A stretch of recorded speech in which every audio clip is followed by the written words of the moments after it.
আসসালামু আলাইকুম ভিউয়ার্স, আজকে আমি আপনাদেরকে বাসাতে রেস্টুরেন্টের মতো খুবই মজার মেয়োনিজ তৈরি করে দেখাবো। তাহলে চলুন শুরু করা যাক।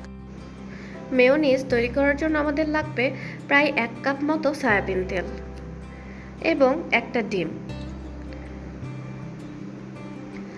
1 চা চামচ মতো লেবুর রস, হাফ চা চামচ লবণ এবং 1 চা চামচ চিনি।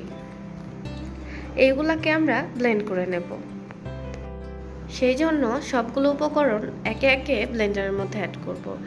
ডিমটা ফাটিয়ে আমরা ব্লেন্ডারের মধ্যে দিয়ে দেব।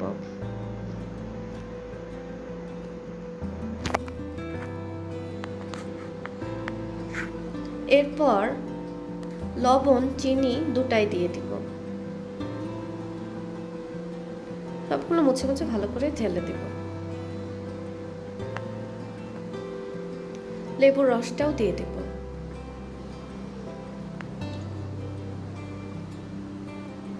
এরপর সয়াবিন তেল দিব।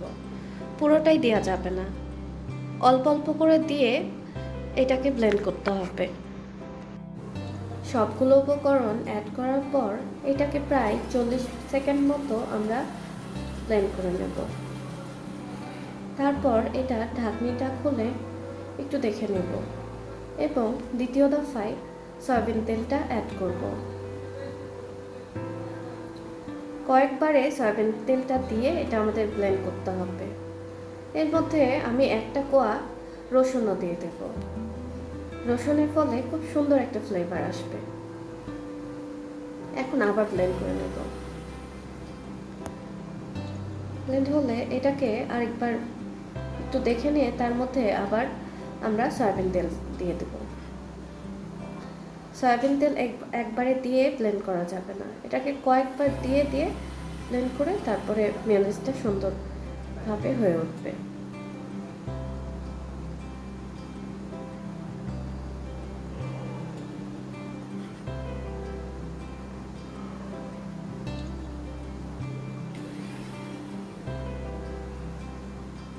এখন এর মধ্যে লাস্টবার সয়াবিন তেলটা দিয়ে আমি ভালো মতো এটাকে ব্লেন্ড করে নেব।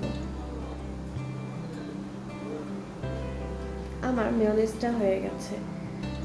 যেরকম থিকনেসটা চাচ্ছিলাম ঠিক তেমনটাই হয়েছে।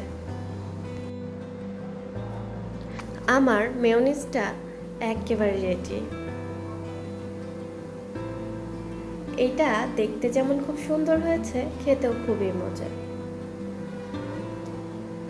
আপনারা বাসাতে ট্রাই করতে ভুলবেন না। আসসালামু আলাইকুম।